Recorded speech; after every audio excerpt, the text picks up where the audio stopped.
In a nearly empty room, like many of you, temporarily separated from colleagues, for safety, distanced from the collective creative energy, the separation giving way to questions. Some with no clear answers. Others revealed easily in selfless acts and professional sacrifices. Tonight, we start at the beginning. Look at history.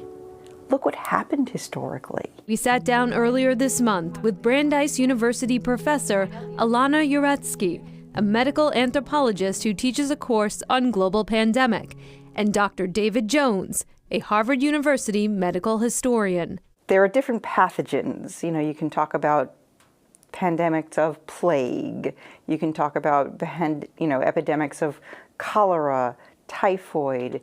But if you look at them socially, you see a lot of commonalities in them. Societal pandemic patterns have emerged across time and place. The first one that you see across all of those is scapegoating. You saw this a lot with the HIV epidemic. Haitians, hemophiliacs, homosexuals.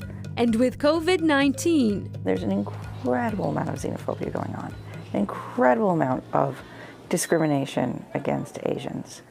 It's had really, really deleterious effects on an already very, very tenuous relationship that we're pretty dependent on. That is a force that pulls us apart during an epidemic at a time where it would really be much more valuable if we could rally together and find common cause against these epidemics. That common cause comes about when society accepts we are all connected. When the bubonic plague, believed to be spread by rats along trade routes, or modern day, where in under 24 hours, a germ can travel across the world. In just 2 months, COVID-19 reaching 6 out of the 7 continents. Initially, the early signs are often missed. And so whether it's a dead rat on the doorstep in epidemics of plague, or these first cases of COVID that appeared in late December in China, people often don't realize these things as the early warnings that they actually are. And it takes some time for the number of cases, the number of deaths to accumulate for their significance to be recognized. When the numbers do rise, a dramatic social response has held true throughout history. The first few cases that came to the US came directly from Wuhan, and we contained them. We probably let our guard down after that.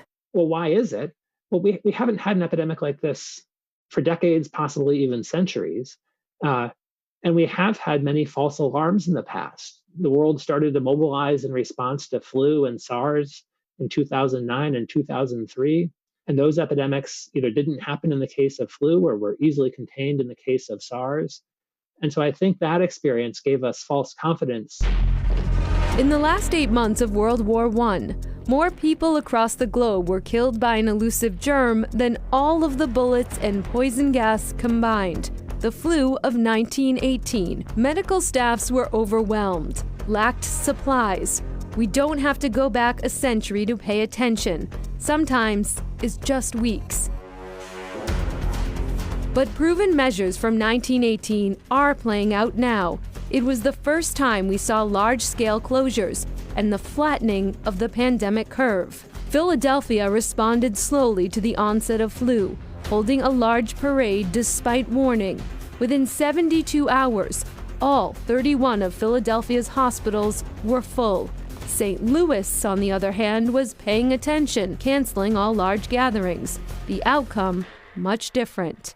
Proving that personal hygiene and social distancing is the first line of defense in curbing rapid spread, but echoes of the past are often muted by modern priorities. So there have been many, many times in history where people knew full well that something was happening, but because of economic interests, they were slow to impose quarantines, they were slow to close borders.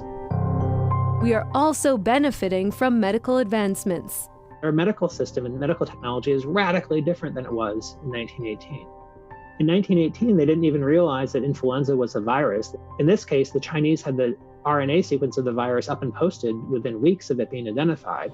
That has given us the power to start working quickly on vaccines. Now, more than a dozen companies, including many right here in Massachusetts, are testing vaccines and treatments that provide hope that soon we will have an answer to a question that leaves us all uncertain. At some point, the epidemic will peak. They always have in the past, but eventually the epidemic will crest and it will start to fade away. And the hope is at some point we will wake up in the morning and realize that COVID is not the governing force of our daily lives anymore.